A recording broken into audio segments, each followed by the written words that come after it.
శ్రీ గురుభ్యో నమః.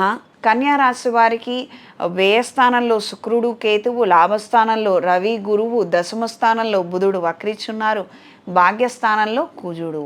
నూతన కార్యక్రమాల పట్ల ఆకర్షణ ఉంటుంది, ఆరంభ శూరత్వం ఉంటుంది, కానీ మీరు చేయాలనుకుంది పూర్తిగా చేయలేరు, మధ్యలోనే ఆగిపోయే అవకాశం ఉండవచ్చు.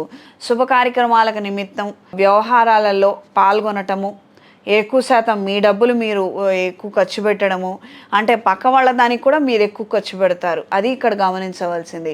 వాళ్ళు ఇదిగో ఇస్తాం అక్కయ్య, అదిగో ఇస్తాం అత్తయ్య అంటే సరేలేమ్మా నేను పెట్టుబడి పెడతానన్నట్టుగా మీ సొంత డబ్బులతోటి వాళ్ళకి అన్ని ఏర్పాట్లు చేస్తూ ఉంటారు. ఈ డబ్బులు మళ్ళీ మీకు తిరిగి రాకపోవచ్చు. ఇది దృష్టిలో ఉంచుకొని మీరు నిర్ణయం చేసుకోండి.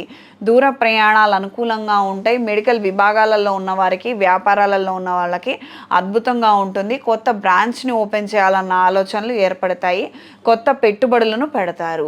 ఈ వారం పరిహారం: మంగళవారము, గురువారము, శుక్రవారం రోజున క్రమం తప్పకుండా లేదా ఒక వారం 10 రోజులు దీక్షగా భావించి అమ్మవారి పూజలను ఆచరించండి. మహానైవేద్యం సమర్పించి ఈ నైవేద్యాన్ని ఒక 10 మందికి ప్రసాదంగా పంచండి. దీనివల్ల మీకు మంచి జరుగుతుంది.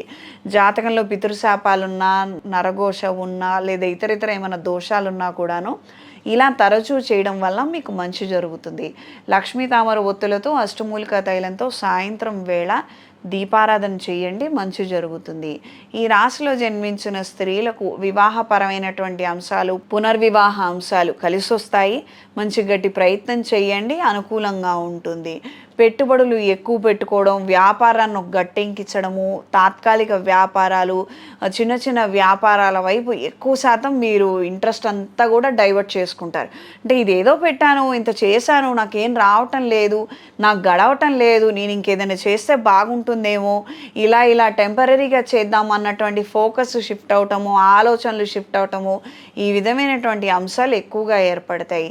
విహారయాత్రలు చేయగలుగుతారు. ఈ రాశిలో జన్మించిన వారికి ఈ వారం కలిసొచ్చే రంగు ఎరుపు, కలిసొచ్చే దిక్కు పడమర, కలిసొచ్చే సంఖ్య 5.